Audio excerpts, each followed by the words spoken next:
في قرية صغيرة كان يعيش علي، شاب بسيط يعمل في الزراعة.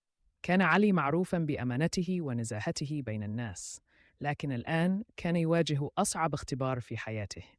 قال السيد مراد بجدية: علي، لقد سمعت عن أمانتك، لدي عرض لك. رد علي بصوت مهذب: تفضل يا سيدي، ماذا تريد؟ أجاب السيد مراد بمكر: أريد منك أن تشهد زورا في المحكمة لصالحي، سأعطيك مبلغا كبيرا من المال. أخرج السيد مراد حقيبة مليئة بالمال.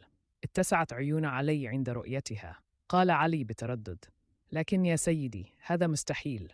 لا أستطيع الكذب في المحكمة، ذلك يتعارض مع ضميري.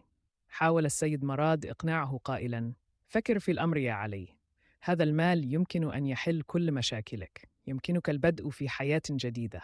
ووضع الحقيبة على الطاولة. رد علي بحزم: لا يا سيدي، شكرا على عرضك، لكنني لا أستطيع القيام بذلك. قال علي بكل صرامة. أضاف السيد مراد: ستندم على هذا القرار. لكن علي ظل ثابتا على موقفه.